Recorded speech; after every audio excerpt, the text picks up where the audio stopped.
either adult children, domestic partner, children, or spouse.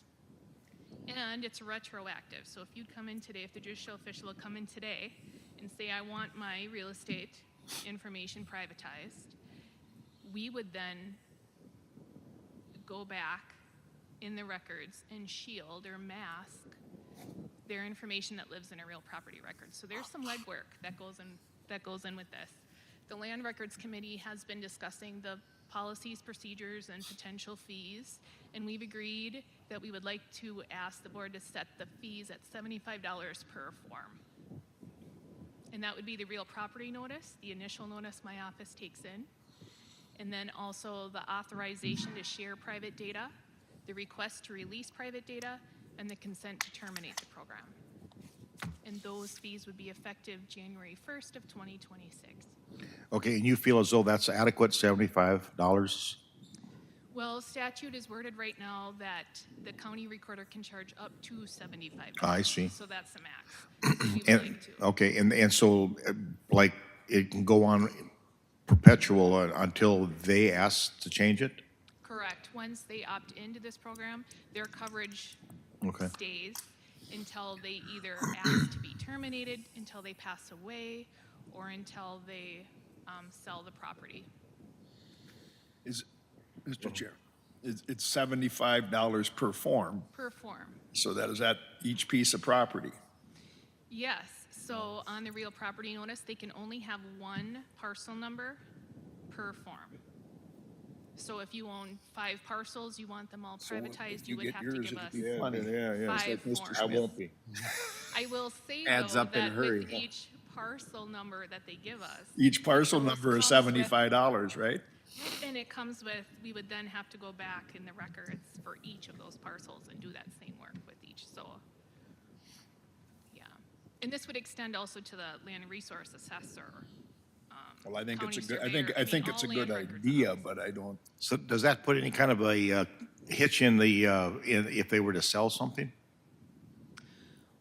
Well, if they go to sell something, basically in order to get title work done, anything like that, they would either have to provide us with that authorization to share their private data, or the title company, there's a really specific title company attorney, really specific group of people that could request to release the private data, and they would have to give us that.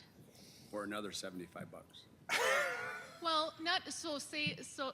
Well, yes, but that is indefinite, right? So if the judicial official comes in, pays $75, says, "I want to be in this program. Please go back and mask our records," we do that, So, and then we continue to mask any new records that come in.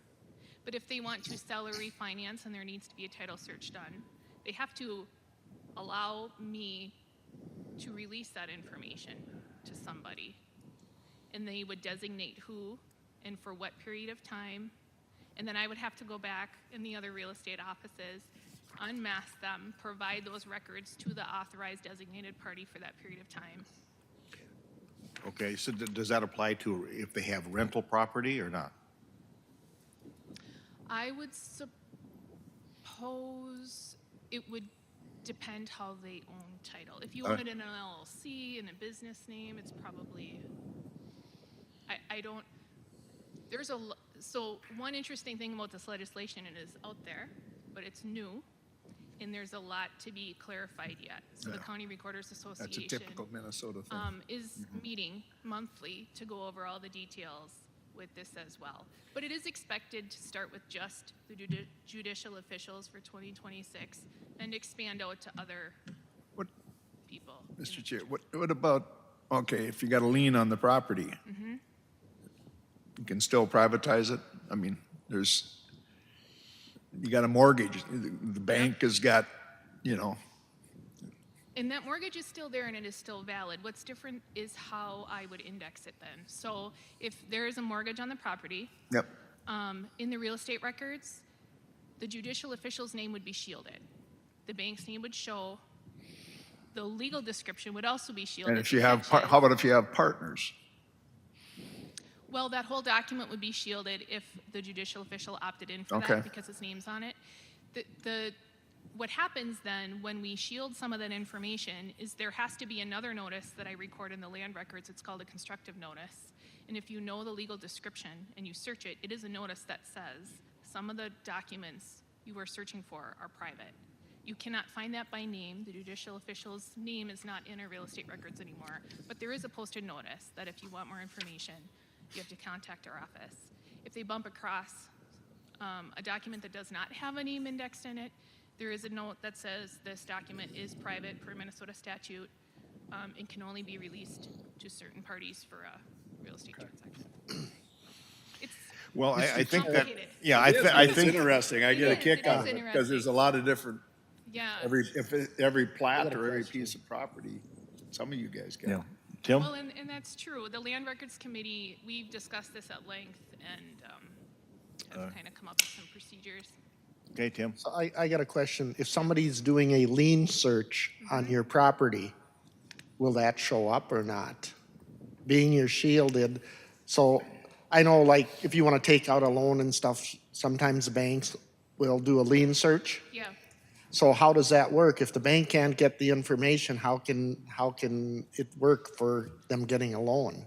Right. So if you had opted into this program, you would have already told the bank that they're going to have some problems getting your records and that they're going to need your approval to access those. So you'd have to get permission for you to let the bank or whatever financial institution Right. get the records. Yep. I can only disclose the real estate records to other county offices for tax or assessment purposes. But even past that, I mean, survey, anything like that, they're gonna need a signed release. But if the judicial official is doing some banking or mortgage, I mean, they'll know it's private. They'll say you'll need to go through these steps in order to get access to my records. So then is there a charge for that? For Releasing records like to a bank or something like that, or is that included in that $75? It's the form. So when they come in and say, I want to release my records to this company, and they give me a form, it's Yep. $75 for that form is what we're proposing. Okay, so it's per form, Yeah. And it's for judicial only. yeah. Right now, yes, it's a judicial official, so that covers every Minnesota District Court judge, senior judge or retired judge, every Minnesota Court of Appeals judge, every active, senior, recalled, retired federal judge who lives in Minnesota, a justice of the Minnesota Supreme Court. I mean, it's just them and their adult children, domestic partner, children, or spouse. Can we add elected officials? Well, actually, when this initially was going through the legislature, it was a broader class of, it was defined in broader terms. They decided to start with a narrow group, and I expect this to expand out over the next few years. Okay, well, I guess, I think as it goes along, there's going to probably be some tweaking going on there that maybe have to get fixed along the line. To approve. All right, thank you, Charlie. I'll second. Thank you, Tim. Any other questions? Lene, please. Kalina, Yes. Rapp, Yes. Way, Yes. Meyer, Yes. Schmidt. Yes. Motion carries. Thank you. Thank you. All righty, Lee Kaczmarek, County Coordinator. Morning, Mr. Chair, Board. Good morning.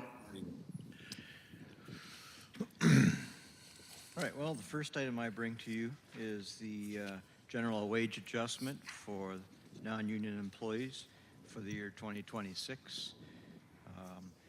As you probably know, each year we take a look at general wage adjustments, and for 2026, it's been determined that 3% would be a general wage adjustment administered to all non-union employees effective on January 1, 2026. And you did receive that new grid. I don't know if you have any questions. Does anybody have a question for Lee on that? Mr. Chair, I'll make a motion to approve the 3% wage increase, COLA. Thank you, Shane. I will second. Thank you, Tim. Are there any other questions on that? Lene, please. Rapp, Yes. Way, Yes. Meyer, Yes. Schmidt, Yes. Kalina. Yes. Motion carries. Thank you. The next item I bring is the topic of longevity. So for many years, the county had a longevity program which would reward employees with 10 or more years of experience with the county. It would be at 10 years, 15 years, and 20. And part of that reason, I think, it's through my own thinking, is it was to reward employees for having a career with the county.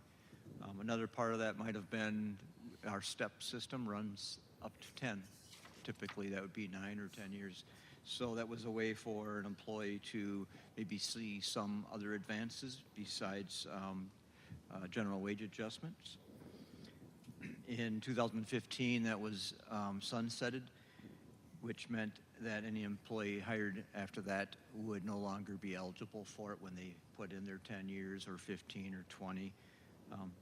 And so in 2025 was our first year in which we had employees that would have, under the old program, received some type of longevity bonus of 2%.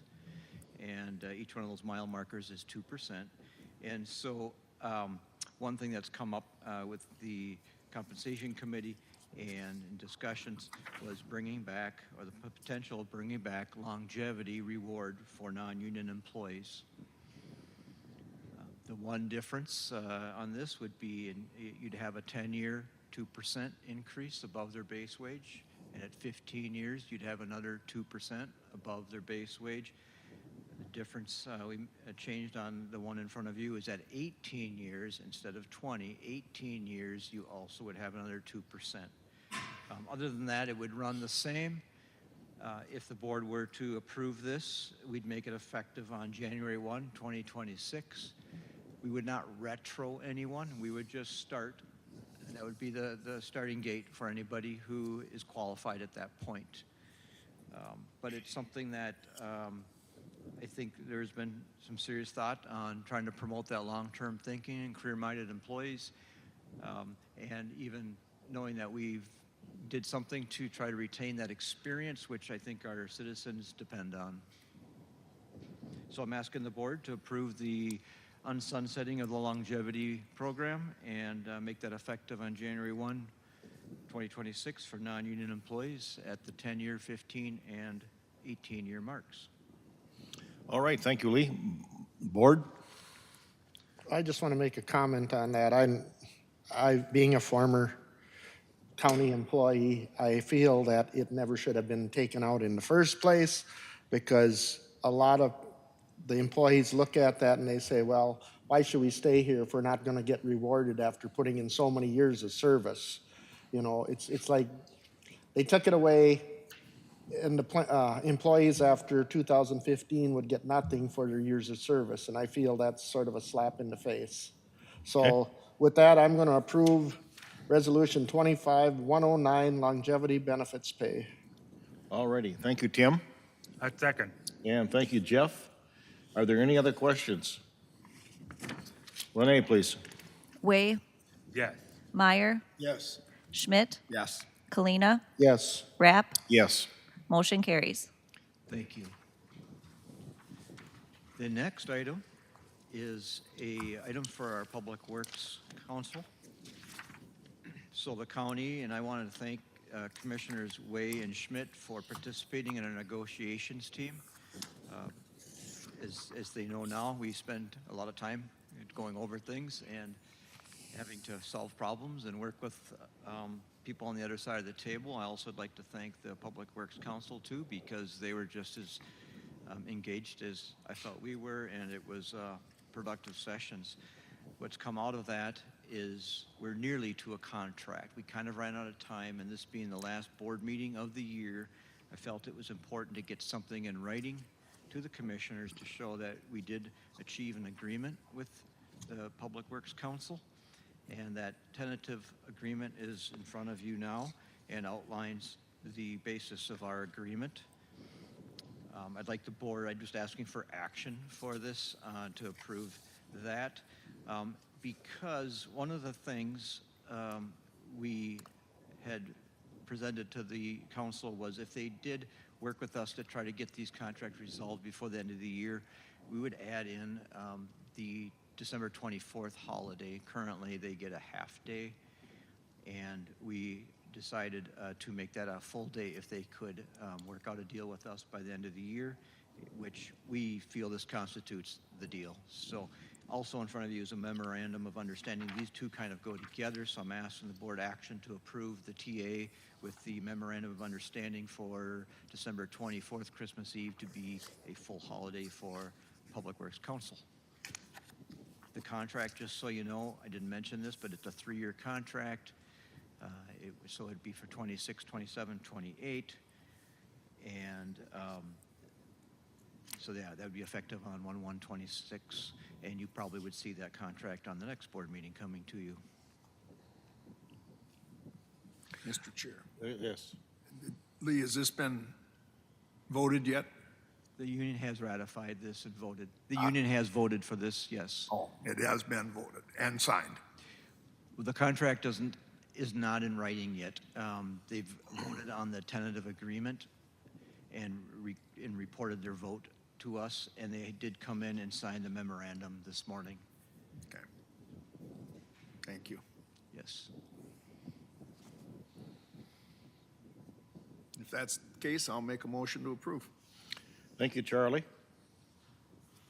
A second. Thank you, Jeff. And I guess I just have one more question. If, for example, if there was a storm on the 24th, then they would, Yes. Holiday pay. they'd get holiday pay. All right, all right. Okay. Lene?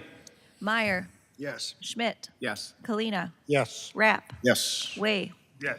Motion carries. Hey, Mr. Chair, I'd like to comment to let Lee and our attorney Susan, my first time negotiating, I was impressed. It ran well. We moved fast, got things done, and I want to thank Tabitha and Tim for their input as well.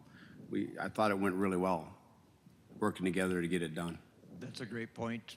I'd like to echo that with Tabitha. The department heads being involved, it does help us move. It helps a lot, yeah. It's really difficult to get to this time of year. We just did one with Horizon that we just finished last week, and it's, yeah. You know, you get to the first of the year with everything, how all the insurance stuff has been done already, and the budgets have been made for next year, and, you know, it gets really difficult. I brought So, the yeah, same thank thing you up. for everything you guys. Why we can't start earlier, I asked You them. gotta be able to start earlier. Yeah. You have to get on them. And Mr. Chair, it was my first time dealing with the labor negotiations. I agree with Shane. It moved fast, and we couldn't be happier that it was well done. Thank you. Yep. No, that's good news. Yeah, it takes both sides, so that was great, and I do appreciate the engagement we had. The next item I have, which looks like my last one here, is the ASCME 26 through 28 union contract. So on this group, we did finish negotiations. We were able to get through a tentative agreement, and now we have a contract before us. This contract is also a 3-year agreement starting on 1/1/2026. Some of the features of this contract are the COLA of 3%, bringing back longevity, which mirrors what you just approved for non-union. Also, they had the incentive of the December 24th holiday if we could get business done before that occurred. A couple other features in there. There was some increase for on-call pay, and we did address the Minnesota paid leave and splitting premiums. That's kind of the county standard approach and is in our policy. And there were some other items, but those are some of the highlights of this contract. Along with this contract, I also brought the MOU, Memorandum of Understanding, for the December 24th holiday to be a full day. So I'm asking the board to approve this contract and MOU. They kind of go together. Thank you, Lee. Okay, board's wishes. I'll make a motion to approve the ASME union contract MOA. Thank you, Tim. I'll second. Thank you, Shane. Any other questions? Lene, please. Schmidt, Yes. Kalina, Yes. Rapp, Yes, Way, Yes. Meyer. Yes. Motion carries. thank you. Thank you. Thank you, Lee. All righty, next is Land and Resource, Mr. Dave Rush.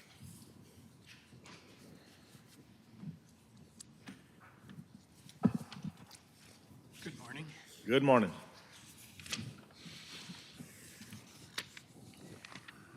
A number of things for you to consider this morning. The first being excavator landscaper licenses.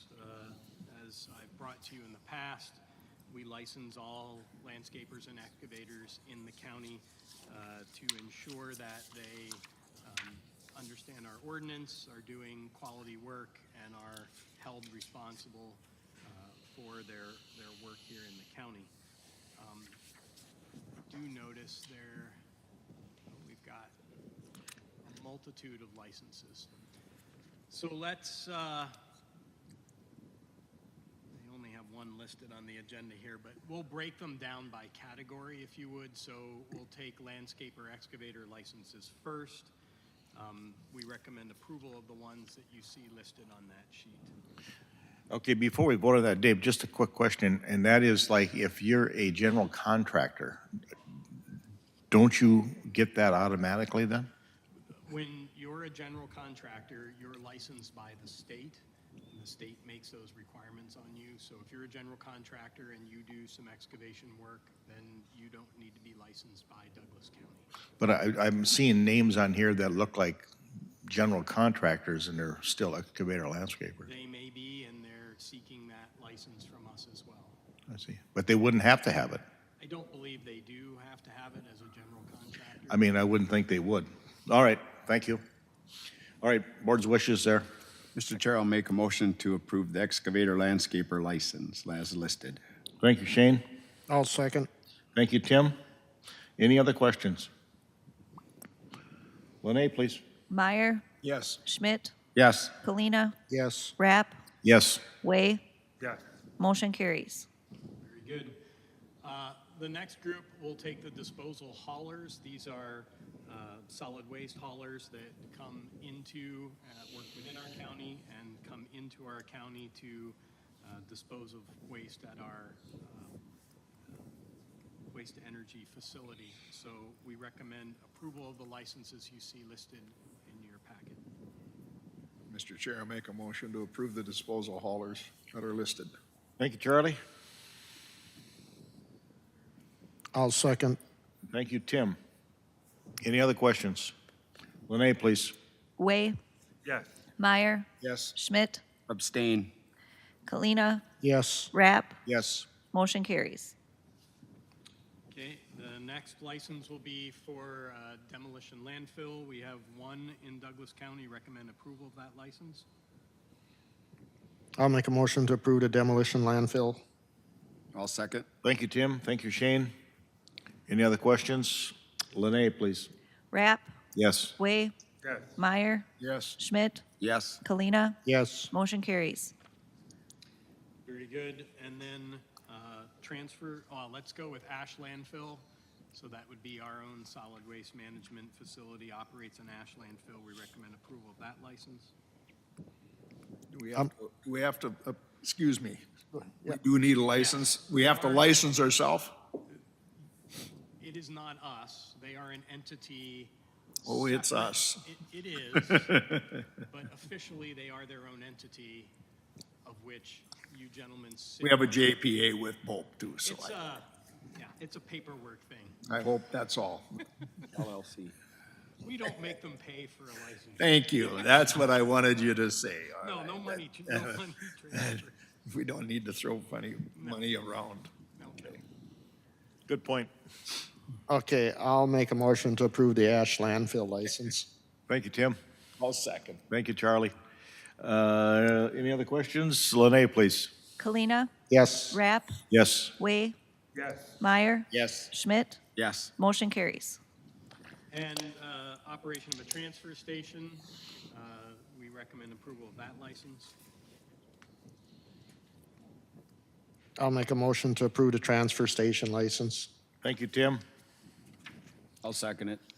Thank you, Shane. Any other questions? Lene, please. Schmidt, Yes. Kalina, Yes. Rapp, Yes. Way, Yes. Meyer, Yes. motion carries. Thank you. We'll have a whole nother group of these, I'm sure, at your meeting in January, so.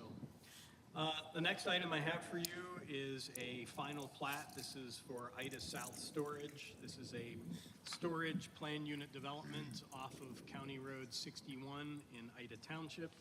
They met all of the conditions that we placed on the preliminary plat and the standard conditions in our subdivision ordinance, so we recommend approval for recording.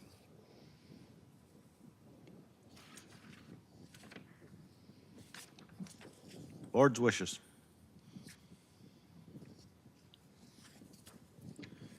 Make a motion to approve. Thank you, Charlie. A second. Thank you, Jeff. Any other questions? Lene, please.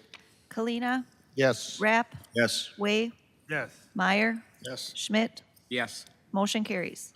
Thank you. The next item I have for you is another final plat. This is the plat of Sanders Way. This is in Lake Mary Township. There are 3 lots that will not be connecting to central sewer. They received a variance for that not to have to occur. They've met all of the conditions that the county placed on the preliminary and the standard conditions in our subdivision ordinance, so we recommend approval for recording.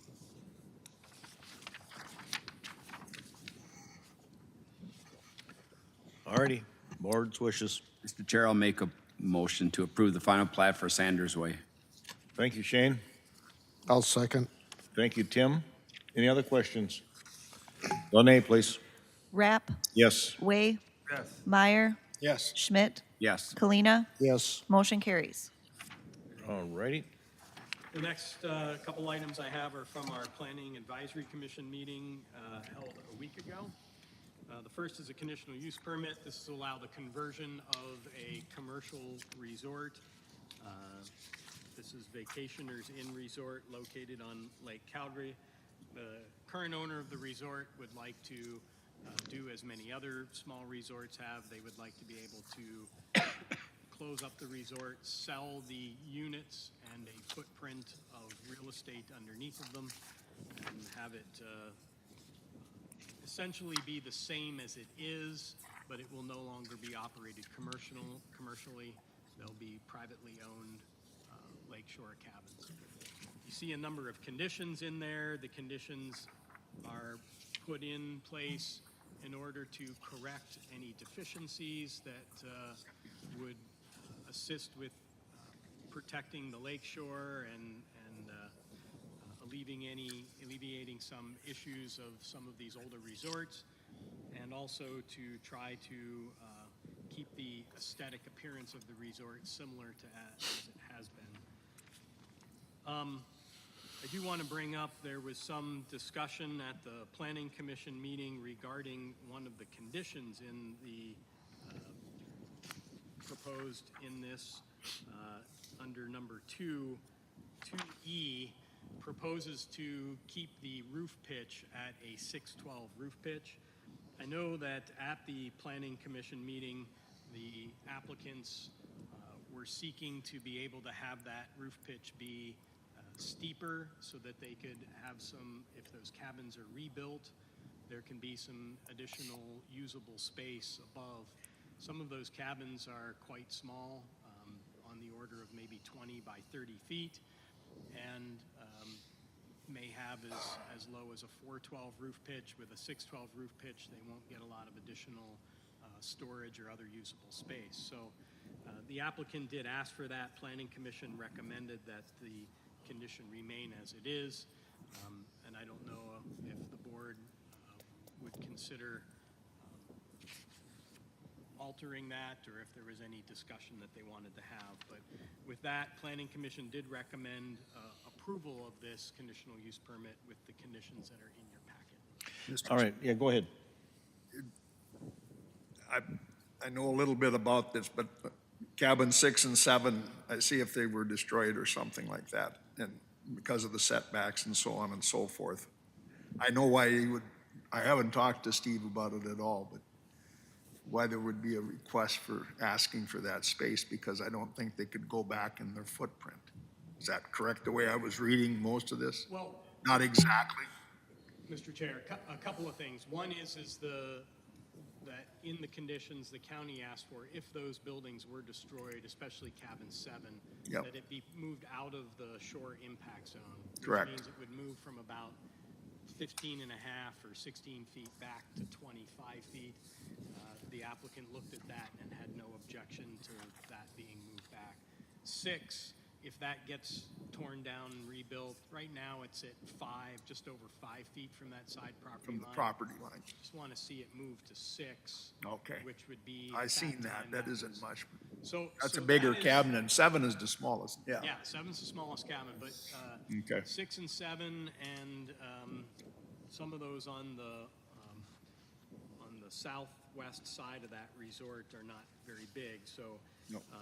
the applicant didn't have any objection to that condition, but they were interested in that roof pitch. So, Dave, then what about if, say, down the road, somebody would buy 2 lots and make one big lot out of it in one house? Is there any stipulation on that? Well, under the conditions, they certainly could buy more than one lot, but those lots would have to be touching one another. Okay, And if you look at the preliminary plat drawing, what you'll find in there is that there's only one cabin, cabins 4 and 5, which is a duplex building, where that would be possible. I see. We would not stand in the way if an owner purchased lots 4 and 5 and wanted to rebuild that structure. They would still have to abide by the conditions that we are proposing here under the conditional use permit, which says there's a limit to sidewall height. The footprint of the cabins can't get any bigger, but if they wanted to open up the wall between them and 4 and 5, rather than being a duplex, was a single unit, we would not have any objection to that. Okay, and then the other question is, they talk about the additional pitch. I can understand why they would want to have a bigger pitch that they could utilize an upper level there. What are you thinking? I mean, would they go to an 8-12? Would that do it, or 10-12? What are they talking? Well, we looked at that a little bit in terms of what would happen with that building, especially cabin 7. And again, this, unfortunately, we didn't have all this information at the Planning Commission meeting to discuss, but if you, cabin 7, if you left it at a 612, which is what was proposed in those conditions, that attic space would be about 4.5 feet wide with a 7-foot ceiling. If you went to an 812 pitch, you would get 8.5 feet at a 7-foot ceiling. And then if you went to 1012, you would get 9.5 feet at an 8-foot ceiling height. Now, again, I think the primary reason Planning Commission had concerns with this is what we don't want to see on these converted resorts is today they're one-level cabins. There may be development behind them. There's a certain aesthetic on that shoreline. The property is very densely built on. And 5 years from now, those cabins come down and 2-story cabins go up there. It's too much. I guess that's an oversimplification of it. But so Planning Commission's goal there was to allow them some additional usable space and to meet codes and other things, but not to end up with 2-story structures. 1.5 was a reasonable structure. Okay. Well, if you went to a 10-12 pitch, I mean, you're still not talking 2 stories. I mean, you're just talking a steeper pitch. You're not creating any more land covers. I mean, land coverage, you're just giving them an option to go use the attic or whatever you want to call it as a livable, usable space. That's essentially, Mr. Chair, what would happen. I mean, I'm just saying, guys, I don't know. When we're already, they're limited to 25% of land space here? Well, Mr. Chair, impervious surface coverage is limited to 25% overall. The resort is at 30 2% overall. So there's really nowhere they can expand these cabins in terms of footprint. Footprint can't They're get already bigger. I get that. That's what I'm saying. To That's why me, you- I mean, so all I'm saying is that, you know, that you talk about visibility. Well, if somebody grows a cottonwood tree, it blocks the view too. So I don't know, you know. You know, so I'm just saying, I think I would be open-minded to giving them some elbow room there on that pitch and let them have a usable space up above there. I mean, I think that is only fair to, when you invest that kind of money into the lake shore. But that's, I don't think that's being unreasonable. I wasn't at that meeting because I was down in the cities, and I feel that 612 is not right, because you're limiting on what they can do upstairs, even if it's just for sleeping. Yes. You got a 4.5-foot wide, Yeah. you know, Yeah. you need more space up there, and it's, if you go from a 612 to 812, it's Or- 2 feet higher. Yeah, or even a 10-12. I Yeah. mean, I Then think, you're 4 feet higher. So what, Yeah. Dave, what is the total height of the roofs now? Do you know? I don't. I can tell you that those sidewalls are 10 feet or less on those buildings for Okay. sure. And especially cabin 7, if it does have a 612 roof pitch, it's probably, what would that be, with even a 10-foot sidewall, you'd get maybe 16 feet at the peak.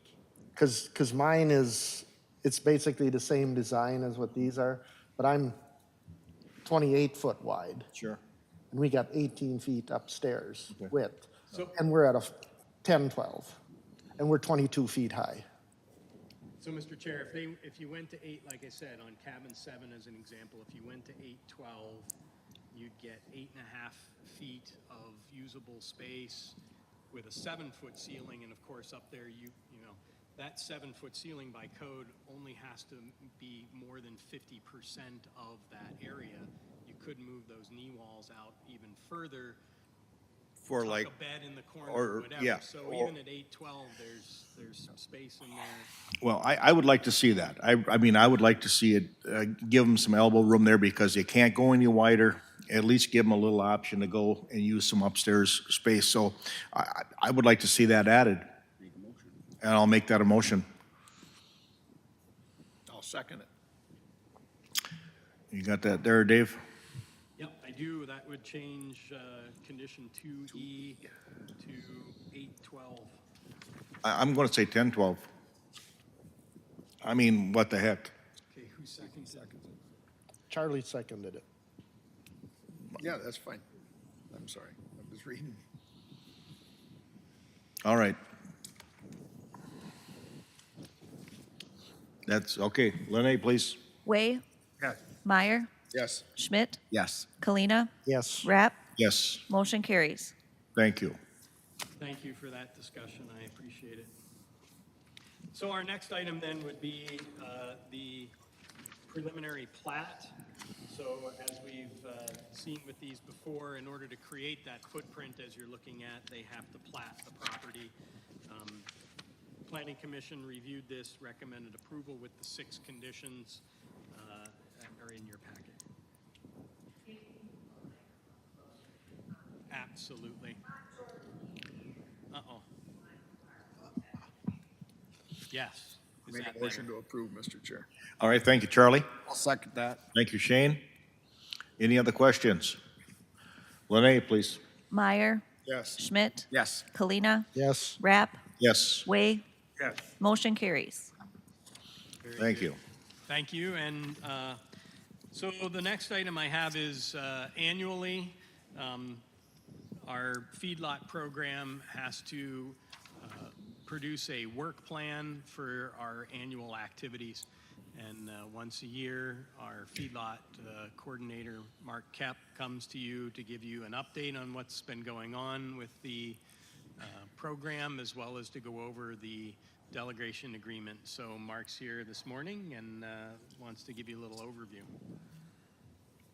Oh, you will need. Oh, yeah, you gotta, yeah. I can Gotta yell. share that mic. All right. I will have a lot more information after the new year as far as the year-end report and stuff, but I mean, I can talk about that some. Primarily thing is approving the work plan for 26, 27. This is a 2-year agreement we have with the state, outlines how much money we'll get, and then what we are expected to do on our end. I'll highlight some of the few changes that there are, because most of the stuff is just the same as it's been during previous cycles. Number 3 is an addition. It's basically just a statement that says the county needs to do follow-up if there's an increase or major changes to the registrations for a site. So once every 4 years, feedlots in the county of a certain level have to update their registration. And so let's say they're at 86 animal units and they send in their registration now and it shows 150. Well, what did you add? Did you build something? Did you have a permit? Did you need a permit? So the number 3 is just saying, hey, you need to do follow-up on that. So something we're already doing, but that's a new thing in the work plan. Under number 4, as far as our priority sites, we've always had sites in Shoreland be a high priority for us because we have roughly 30% of our feedlots are in Shoreland because of all the lakes we have. So that made sense to stay on there, and then we added looking at sites with old liquid manure storage areas. So these are mostly earthen-lined basins that are 30-plus years old. Some of them go back to the mid-'70s. So looking at those sites, seeing how those are operating, if there's issues with those. And then, of course, looking at sites that, obtain variances, conditional use permits, other types of permits for us, 5, 6, 7 years ago.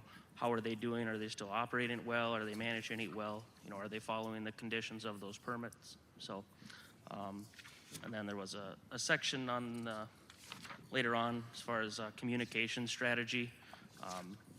Really, it was only necessary because of a couple specific counties, but that is in there. We have great communication with the PCA and back and forth and attending the correct trainings and everything, so no issue there, but that's something that's new.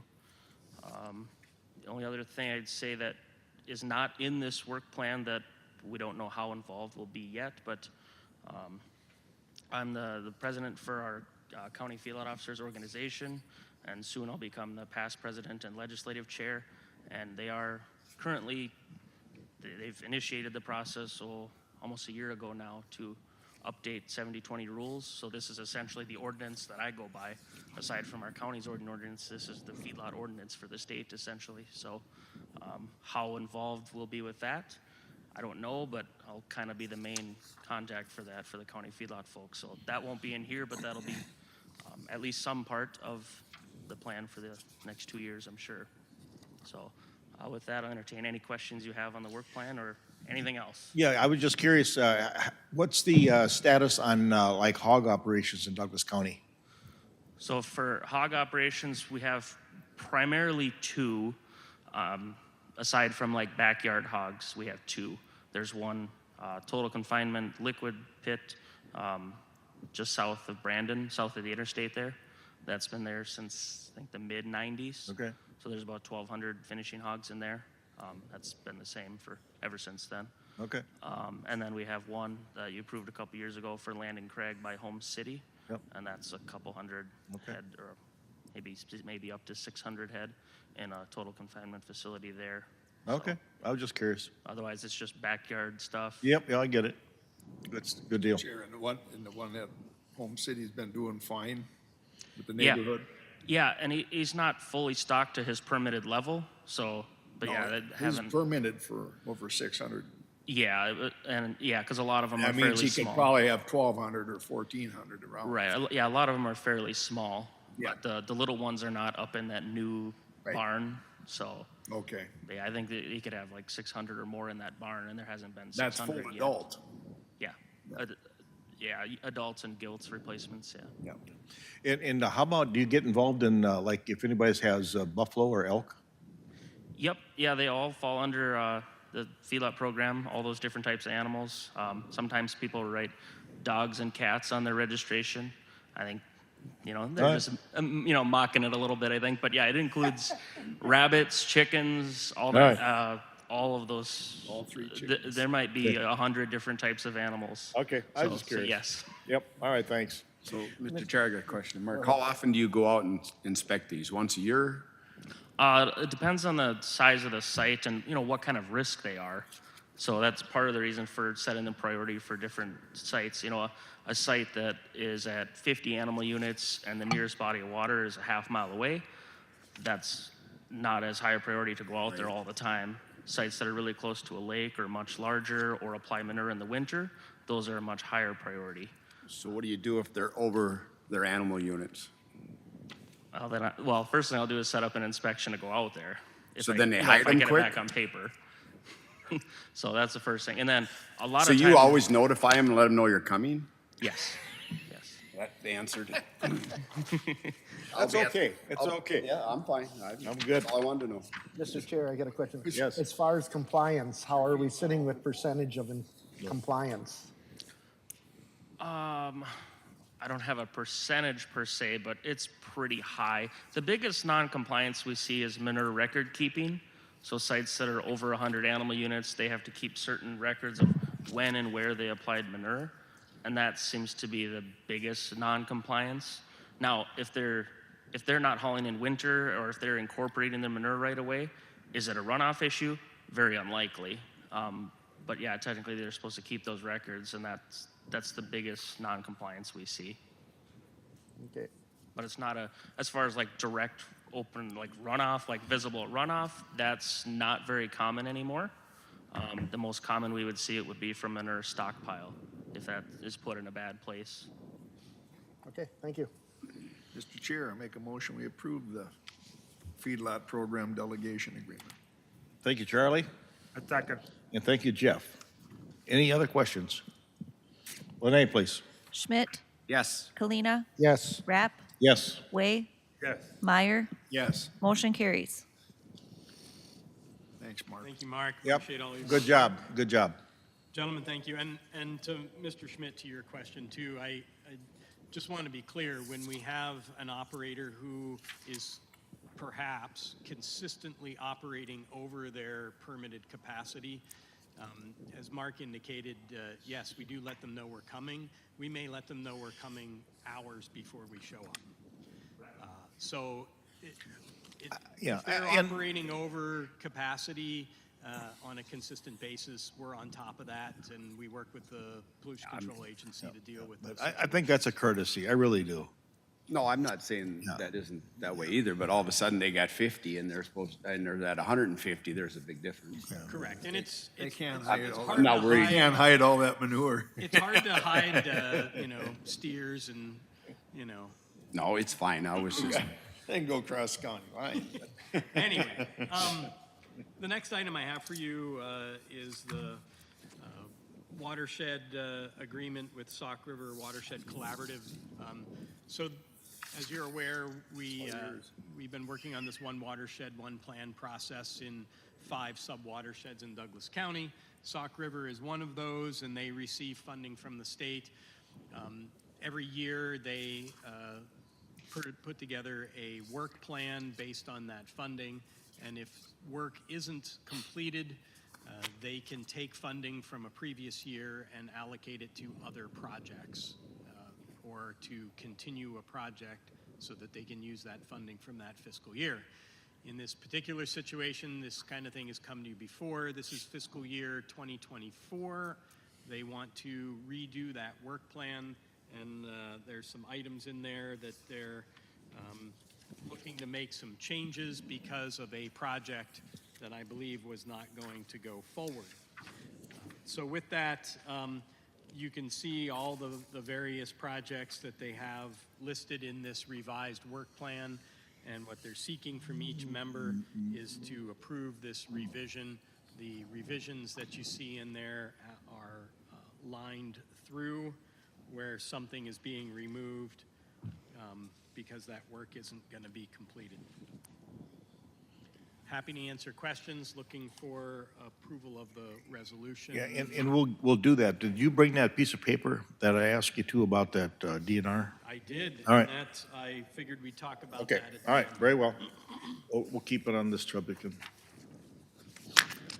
All right, This is in the form of a resolution. yes, it is.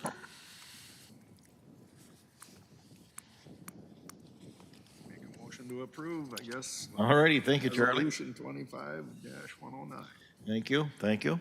110? 110. Yep, 110. Okay. Second.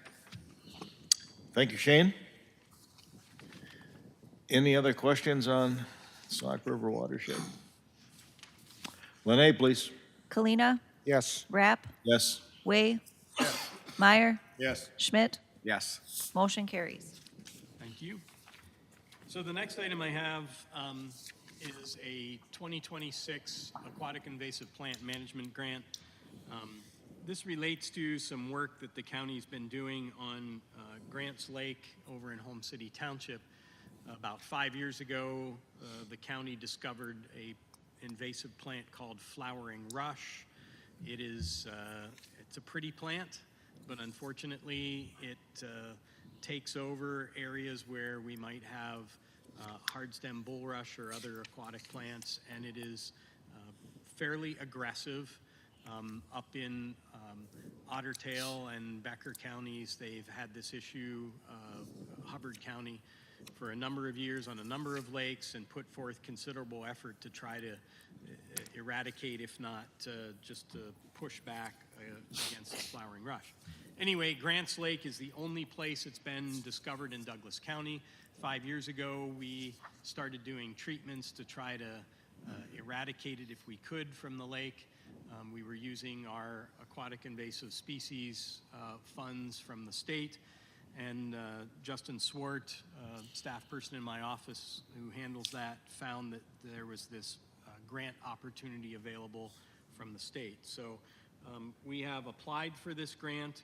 We would like to just let you know that, and if there's some issue, if the grant is offered to us and you don't want us to continue to pursue this or to use this grant, we can certainly, not accept the funds. But if you'd like to have us continue to try to manage this invasive species on Grants Lake, this funding will help us accomplish that. Okay, I guess I would comment to the board and Mr. Rush here that, we just got done worrying about feedlots, but yet we can turn around here, and I know they call it management, but it's poison that we put in here to control these weeds, and it kills our local native weeds, and they grow back again. And so, have we ever tried to see what would happen if we let nature take its course? What's happened? We certainly can. There's lakes in the state where they're not doing treatment. Flowering rush is pretty aggressive, so it'll take over large areas. It'll only grow to a certain depth. That's what I was just going to ask. But what happens is along the shoreline, lakes up in Hubbard County, Park Rapids area, some of those lakes, 75% of the shoreline, the predominant plant species was flowering rush. So, and I'm sure the lake still survives if we don't do anything to it. The only other concern we have related to that, though, is the more ubiquitous that plant is on a lake, the greater chances that somebody's going to pick some of it up or move it to another lake, and then it starts moving. Right now, it's isolated to one lake in Douglas County, and we'd like to keep it that way if we can. So at this point, again, great discussion.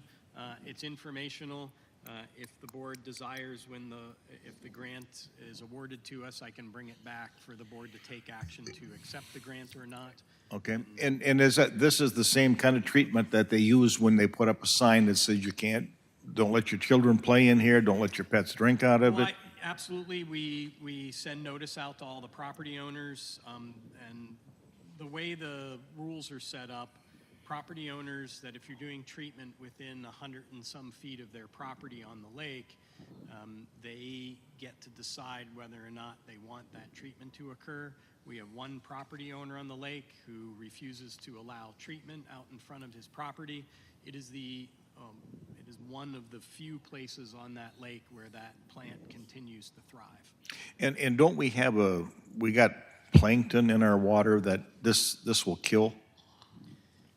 The half-life of this pesticide that they're using is pretty short, so and they're spraying it on the plant when the plant is above, it's an emergent species.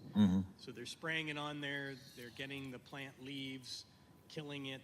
The half-life in the water is pretty short. But I understand Okay, the okay. concerns. We All right, certainly well, don't I wanna be appreciate the doing- information, and I guess I would like to, bring her back when the time is right. Yeah, I had Dave print out these here for you, and this here, in my opinion, covers what the DNR wants to get their fingers on is our public ditches, or county ditches. Okay, let's say that, county ditches. And I just think that's a pretty touchy area as far as getting involved there, because all it's gonna do is cost us more time, more money. And I think the counties handle county ditches just fine. So with that, I wanted you all to read that if you didn't see it on your computer, and keep Chair, this. I believe you were the only. Oh, I did, I was the only one who got it. Yep, you're the only one Okay. as the board chair. So, board, this is a letter that the chair and the coordinator and myself received yesterday Yep. via email. So the Department of Natural Resources is doing a public waters inventory revision. And it's something that's been talked about. We're aware that it's coming around. They're getting to Douglas County here finally. What the state is doing, and you can read the letter yourself, obviously, and I just want to point out on the back page, it says here, where it says, how does this impact landowners in this county? The updated will provide a better tool for water resource protection, regulatory clarity, and shared understanding of where public waters are located in the landscape. And the PWI will update. Project will likely result in adding or removing some waters from the inventory. Landowners adjacent to added public waters will be subject to the state buffer law. Well, I thought we covered that already, the buffer. that's correct. Yeah. So what they're saying there is that if they make a change to the map and that change results in a private water or a non-public water being added to that inventory, then the buffer law applies to public waters. But today, the buffer law applies to our ditch system in its entirety. I just think, go ahead. Excuse me, does the ditch is considered public water? Well, The ditches are subject to the buffer law. and I understand that, but is the ditches considered public, this is all man-made? No, they are not public waters. That's what I thought. So does it According- have according anything to- do with it then at all? well, yeah, it did according to the conference down there, what we just had in Bloomington. Well, because the ditch system is man-made. It's man-made, it isn't, because when We're moving water. I had contacted Fish and Wildlife in Fergus Falls when I was adding on to my house, because I was told that County Ditch 3 is a public waterway. Well, according to or Fish and Wildlife, it's not. So anyway, I just say, Okay, keep it on the radar. It'll be Keep interesting it how on they the radar. redefine all that. That's Yep. what they're gonna talk about, I would So guess. let's be clear on what the letter says, and to answer Mr. Meyer's question, there are public waters and public ditches. The public ditches appear on the public waters map, but they are defined as public ditches because Correct. they are constructed and not natural. They're still subject to that buffer law. The buffer law, But I they're don't not like it either. I didn't like it either, but I get it. There But are about some- them taking over the ditch system. There are some public ditches that have public water regulations associated with them. Oh, yeah. Because they were a natural stream that was Yeah. straightened or ditched. Okay. And so if you look at the letter, really what it's proposing to do here is that there are corrections that they would like to make. Maybe something that Mr. Kalina mentioned, there's something that's shown on a map that other agencies don't consider should be a public water. It was put on that map when the map was created, and the state would like to make that change. My understanding in talking to the gentleman who sent this letter last week was that there are very specific areas that they would like to make corrections. It is not an opening up of the map to make wholesale changes within Douglas County. The state has very specific areas that they want to make changes to. But the process that they will follow is similar to the process that they followed when they created this map in the first place, which means once it's created, they will bring it to the county board. You'll get an opportunity to comment on it and provide, if you feel something is incorrect, you can appeal that to the commissioner. There'll be public hearing on this, so there'll be plenty of opportunity for the county to weigh in on these changes, or if there are changes that the county would like to see made, that we can ask for those changes at this time and perhaps make that part of this process, since it's a rather cumbersome process, which is why the state doesn't jump about doing this every year. And just for your benefit, from a regulatory standpoint, I included in your letter a copy of the Public Waters Inventory map. If you look at that map, it's horrible. And that is the map, that is the official map that we use to regulate public waters. And It's a lot of water. A very good example of this, Mark Kep was just here talking about feedlots. You cannot put a new feedlot or expand a feedlot within a shoreland area, which is 1,000 feet from a public water. If we can't figure out where the boundary of that public water is from that, what they call the blue blob map, that makes it very difficult for landowners. And so part of this process is the state is going to move from that map to a very crisp and well-defined map like this, which will make our ability to regulate, there's a big Yours difference. looks better than ours. Yeah, big difference between these maps. So it helps us a lot when we have those boundaries better defined, because to be very honest, with many of our feedlots, a few tens of feet makes all the world of difference when we're doing regulatory work. Okay.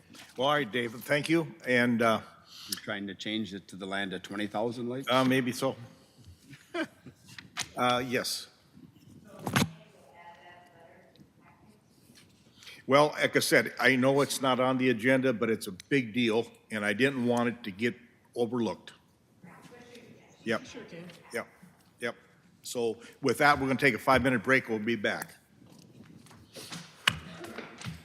He always gets us behind.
But see, when he sold it to the guy. Yeah. then The guy that he sold it to ended up selling it at Plan Henry's yard. Oh, yeah. Right away, he put.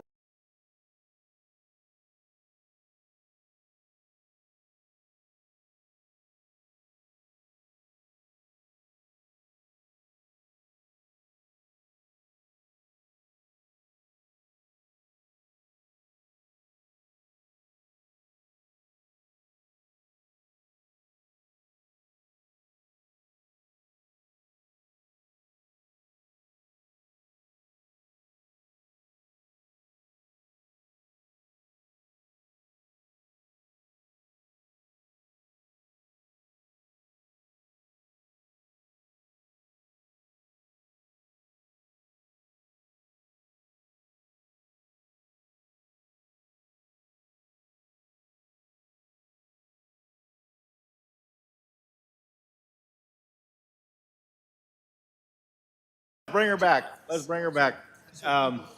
Tabitha, where's she at? There she is. She's coming. Gosh, that'd All right.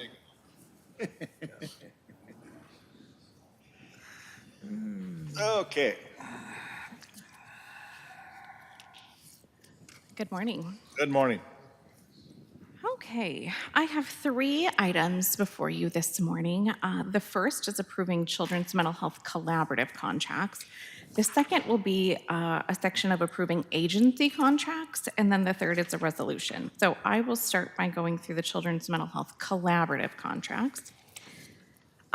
Just as a point of reference, the Children's Mental Health Collaborative is a separate group. They have their own budget, they have their own governing board of 8 board members, and Douglas County Social Services serves as the fiscal host for that group. And so that is the reason in which those contracts are coming before you today.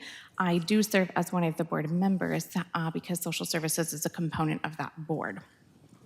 So for the Children's Mental Health Collaborative, there are 4 contracts, the first of which is Health Occupation Students of America. That is with Alexandria Public Schools and is for $17,350. Each of these contracts, well, the first 2 are 2-year contracts that have been awarded. The second is the contract with Safe Families for Children at Life Connections, and that's a $40,000 contract over 2 years. The third contract is actually a contract amendment. The contract initially with Lakeland Mental Health Center to provide school-based services began mid-year. So that contract started in September and ran through August. And so at this point, that is an ongoing program that is supported by the Children's Mental Health Collaborative. So they are looking to have an amendment approved for Q4 for the current contract to get through the end of the calendar year. And then item number 4 there you will see is a contract for the 2026 year that runs the full year. So they're just trying to get it aligned with the calendar year. Any questions about any of those items? Any questions for Tabitha? Make a motion to approve. All right, we have, Shane's So got the one. question is that we oversee it and you disperse the money as well, or you give it to them and they? Each of these grants is a reimbursement grant, and so they would submit receipts, and then our central finance department disperses those dollars. So do we charge a fee to oversee all this and watch it? And We do. okay, thank you. I'll make a motion to approve. Okay, Charlie had the motion, you got the second. That's okay, I'll All right. second it. Charlie had the motion, Shane had the second. Any other questions? Lene, please. Meyer. Yep. Schmidt. Yes. Polina. Yes. Rapp. Yes, Way. Motion carries. all right. Okay. The second set of contracts that I have for you today are Douglas County Social Service Agency contracts that we utilize to provide the services that we have in-house. So the first of the contracts is the 4D Cooperative Agreement that oversees our child support programming. So that is a cooperative agreement with the Department of Children, Youth, and Families that oversees the administration of child support, establishment of paternity, and medical support programs. This involves partnership with the Douglas County Sheriff's Office and the Douglas County Attorney's Office. So we work very closely with them to facilitate these programs. The timeframe of this contract is 2 years. And you can see the values listed there. Each year includes a 3-year increase over the year before. So the 2026 values are a 3% increase from 2025. The bulk of this contract really goes to pay for county attorney services, and a small portion of that goes to the Douglas County Sheriff's Office to provide service to individuals who are involved in the child support program. The second contract is Lutheran Social Service. This is a 1-year contract, and we partner with Lutheran Social Service to provide in-home and community-based services to families that we are working with. That might be child protection, children's mental health, or any other service that would bring them into our agency. We pay them per hour for particular services. And this particular contract is a 2.5% increase over the previous year. We have historically budgeted a fair amount because these services are necessary to support families. They are the one and only provider in our community that will provide in-home, which is a really meaningful intervention for families that we're trying to support. So it's a really important partnership that we have. We've historically budgeted more, but have underspent in this particular area because of lack of access. They provide service to multiple counties within the region, and they've had a significant challenge of staffing some of those. And so it's not because we don't like the service or because we don't want it or need it. It's really just about accessibility. So that contract, just as a reference point, over the last year, we've spent out $5,800 only when the capacity could be much greater. The third contract is the Plus Kids contract. Plus Kids, you might be familiar with, is a program operated by West Central Community Action. They are right across the street there, and they provide supervised parent-child visitation and parent education services. With that, they also provide transportation at times if that's a need for the families involved. This service can be tricky to budget for because sometimes it is, it is almost always court ordered. And so we don't necessarily know how many times we're going to need to use it or the frequency in which those services will be needed.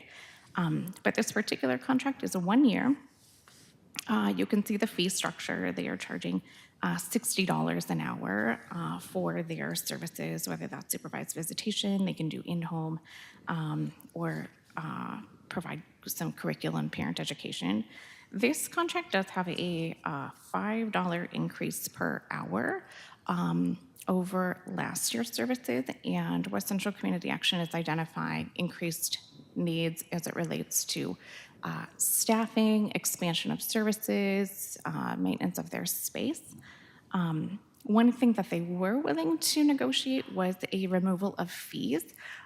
Historically, we had been charged not only for the actual service time if there was a no-show or a late cancellation, but also a fee on top of that. And so I was able to work with them to get the fees removed. So those are no longer a part of the contract.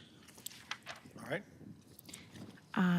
The next 3 contracts I will go over very briefly. They are all 3 for Lakeland Mental Health Center, just a little bit different in their reasoning. The number 4 is Children's Therapeutic Services and Supports. This is a service for children and families with additional mental health needs. This contract provides up to 945 hours of services that are not billable. So this is a medical assistance billable service, but there are some components of it that are not billable, and so this contract helps them cover those gaps in order to make it sustainable. Over the last year, we've spent just over $36,000 on that particular contract, and the maximum is $74,000, so we're spending about half. Number 5 is the Outpatient Mental Health Services contract. This particular contract has been ongoing for several years. Lakeland Mental Health has asked for a 0% increase this year. They understood from a social services perspective that there were a lot of cost shifts that were happening, and we're very mindful of that, and so they did not ask for an increase in this. This particular contract totals $510,000, and also in this contract is clinical supervision. So for our 9 case management staff who require clinical supervision as a part of statute, that service is embedded as well. And then the final contract is a pre-petition screening contract. This allows us to utilize the staff in the Fargo-Moorhead office if there's somebody who is a part of a needed pre-petition screening for like a civil commitment, and we're not able to access them, they will go over and meet that statutory requirement for us. And that is at the charge pretty much of the staff exclusively. Any questions on those contracts? Any question, board? Nope. All righty, then I guess we need to act on that. I make a motion to approve the contract for 2026. Thank you, Jeff. I'll second. Thank you, Tim. Any other questions? Lene, please. Schmidt, Yes. Kalina, Yes. Rapp, Yes. Way, Yes. Meyer, Yes. motion carries. Thank you. All right, and the final item that I have for you is a resolution to accept a donation from the Christina Lake Women of the North American Lutheran Church. They have donated $150 for the use of social service clients to be used at our discretion. So I'm looking for board approval for the resolution. All righty. Make a motion to approve Resolution 25-111 to accept a donation from the Christina Lake Group. A second. All righty, Charlie and Jeff, thank you. Any other questions? Lene, please. Kalina, Yes. Rapp, Yes. Way, Yes. Meyer, Yes. Schmidt, Yes. motion carries. All right, thank you. Thank you. Mr. Erickson, Public Works.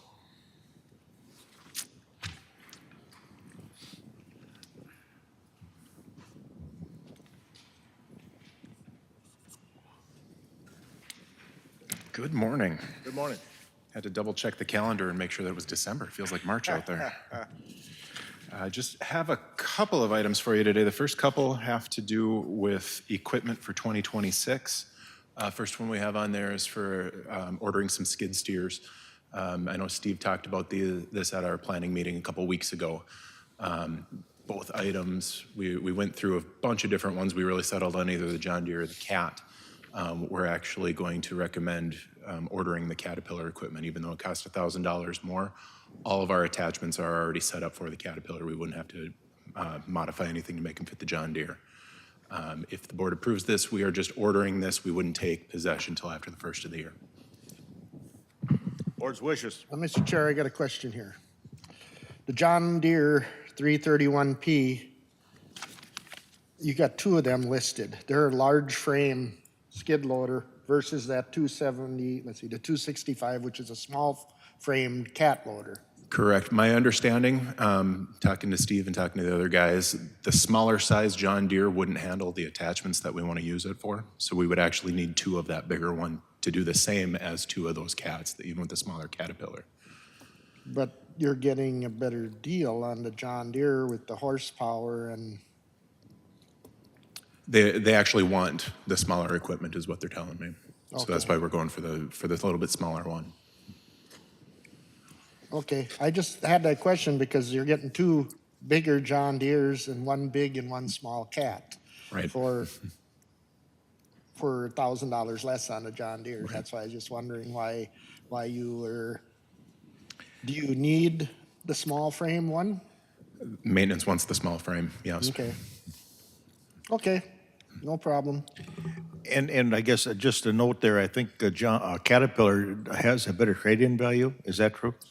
Typically. Yeah, that's what I've heard. All right, thank you. Board's wishes. Mr. Chair, I have a question. Yes. In these two pieces of equipment, what about the services? Are we gonna get service local or are we gonna get it somewhere else? I believe our service from CAT comes out of Fergus Falls, I believe. And I'm not positive where the John Deere service is at this, and I apologize for that. Okay. John Deere service would be RDO, probably would be your closest out of Fergus Falls. Yeah. But CAT does have a service person that lives by Miltona. Anyway, they did when I worked at the Yeah, county. he still is there. You still there? He's still there. That's probably who's coming in then. They got a big service center in Fergus. Yeah. Anything else? Okey dokey. Board's wishes. make a motion and go with the recommendation. Thank you, Charlie. Yeah. Thank you, Charlie. I'll second that All right. for the cat purchase. Thank you. Any other questions? Lene, please.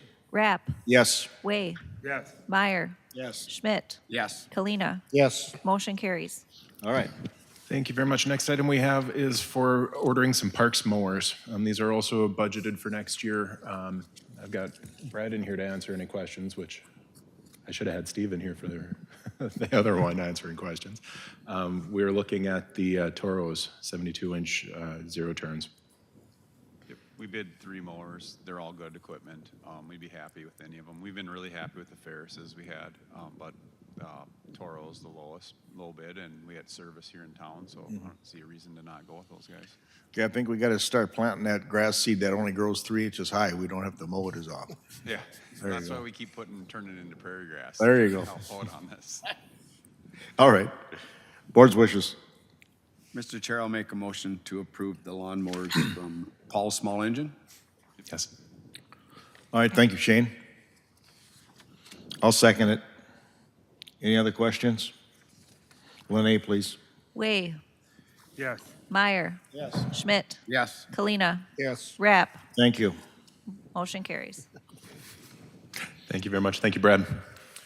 Next, we have a couple of drainage items. Shane is sitting in training, so you guys get me fumbling through this one too, these two.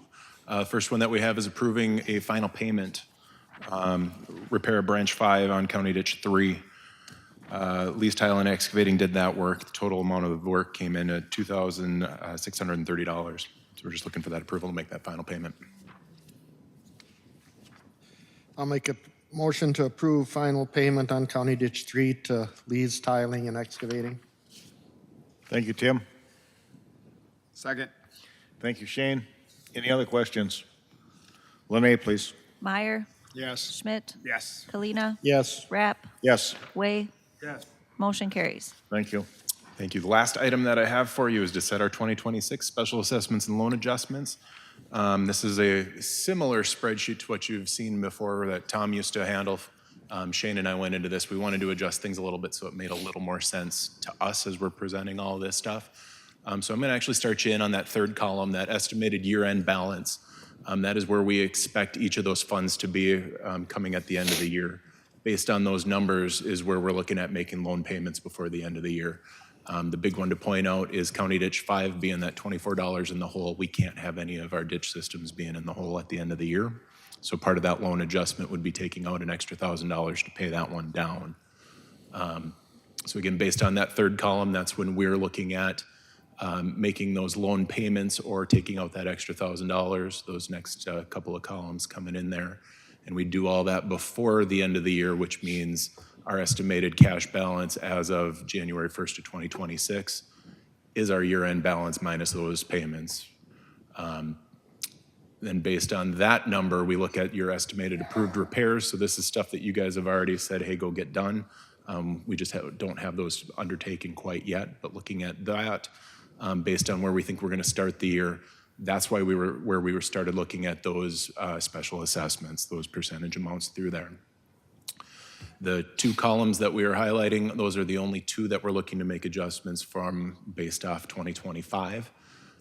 Reason being that ditch 5 we had at 25% last year, so it was bringing in a little over $2,000. We ended the year in the hole, so we figured we should probably up that a little bit. Maybe we can start paying that down come the end of 2026. Ditch 9, we put a 5% on that. That was actually at 0 for 2025. But looking at beginning 2026 with a little under $6,000, we know there's some work to be done. We need to bring in some money for that one as well. So that's where we arrived at the numbers that we did. Yep. Alrighty.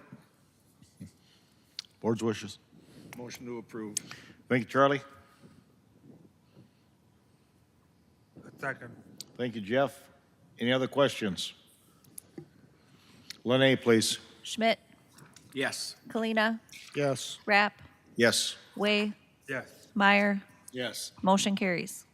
Thank you very much. I have this for you Thank to you, sign. Tim. Okay, Rodney. Oh, you need me to sign it? Did Vicky? No, I know, but, okay. The loan officer. Morning. Good morning. I'm looking for approval to replace our front mount mower with an articulating loader. Bobcat specifically, I guess, because they're the only ones that make that small one in this area.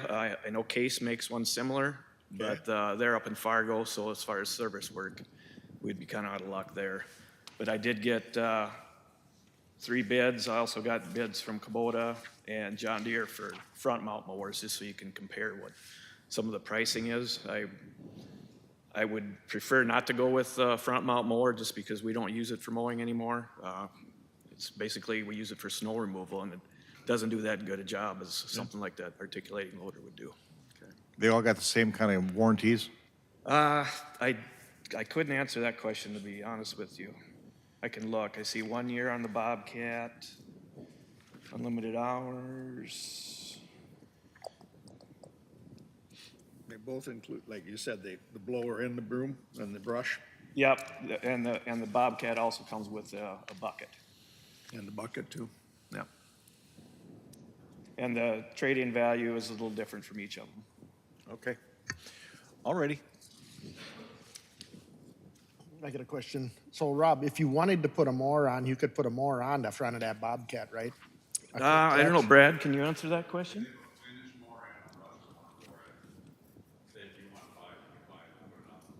Yeah, because it would be like a quick attach or something like that is what you got, or is it a regular Bobcat?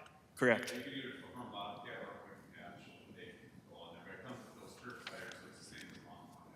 Okay.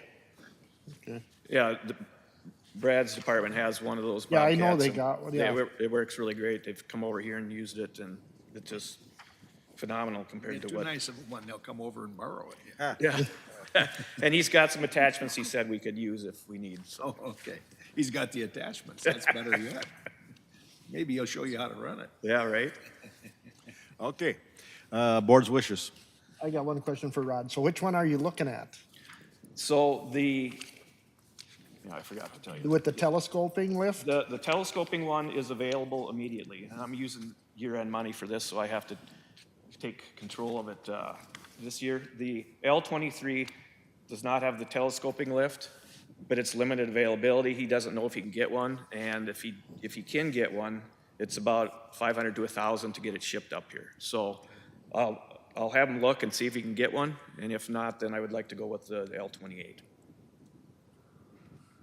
So all you basically need, we don't need the model, we just need approval for you to buy one. Correct. Okay. I'll make a motion to approve purchase of snow removal equipment. Thank you, Tim.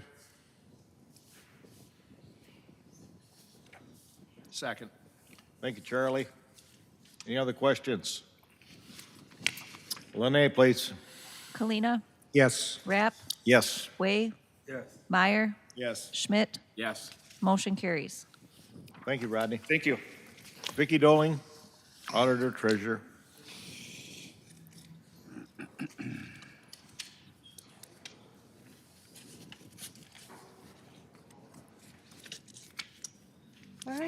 All right, Mr. Chair, I have 2 items. One, both are resolutions. The first being a gambling permit for the Osaka Sportsman Club.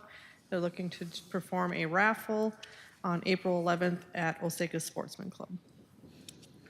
Mr. Chair, I'll make a motion for Resolution 25112 for a gambling permit for Osaka Sportsman's Club. Thank you, Shane. I'll second it. Any other questions? Lene, please. Rapp, Yes. Way, Yes. Meyer, Yes. Schmidt, Yes. Kalina, Yes. motion carries. And the next resolution is to establish a UACAVA ballot board. UACAVA standing for Uniformed and Overseas Citizens Absentee Voter Act. Typically, every year I bring this before you at the first meeting of the year to approve such a board that I and my staff will man this board to approve any absentee ballots for any regular or special elections occurring during the year.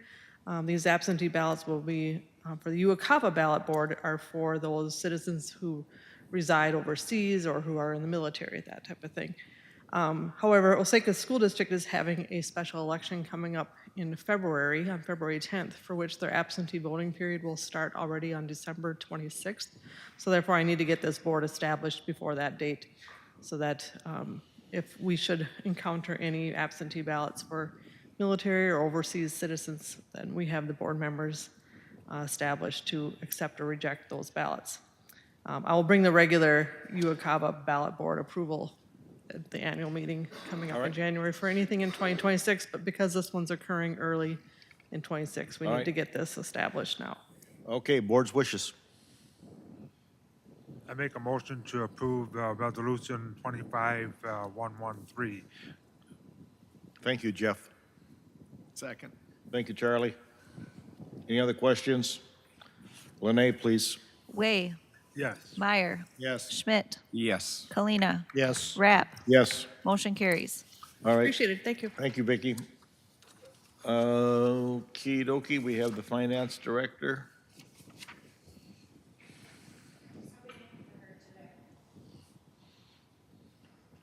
So we just had the one thing, but I'm gonna ask for another thing to go along with Rod's request.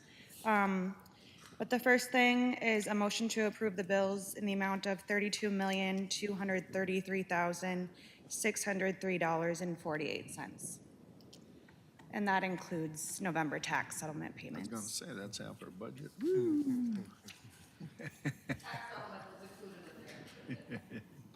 I hope so, yeah. Motion to pay the bills. Thank you, Tim. Second. And thank you, Shane. Any other questions? Lene, please. Meyer, Yes. Schmidt, Yes. Kalina, Yes. Rapp, Yes. Way. Yes. Motion carries. And then if I could add another motion to go along with Rod's purchase, just a motion to approve budget modifications to a few of his accounts to allow for that purchase this year. So moved. I'll second. Thank you, Shane. Thank you, Tim. Any other questions? Lene? Way, Yes. Meyer, Yes. Schmidt, Yes. Kalina, Yes. Rapp. Yes. Motion carries. Thank you. Thank you. All right, next one is reappoint Veteran Service Officer. That would be Jake Turner. I believe I think got 4 years up. Every 4 years. I think it's 4. So I guess I'd make the motion to reappoint Jake for another term. I'll second that. Thank you, Tim. Any questions? Any questions? Lene, please. Schmidt, Yes. Kalina, Yes. Rapp, Yes. Way, Yes. Meyer. Yes. Motion carries. Okay, and the magic moment here, items from the floor. Anybody have items from the floor? Any items from the floor? I don't see any, so we'll ask for an adjournment. Motion to adjourn. Thank you, Jeff. I'll second. Thank you, Tim. Lene, please. Rapp, Yes. Way, Yes. Meyer, Yes. Schmidt, Yes. Kalina. Yes. Motion carries. All righty, thank you. And so we do have a work session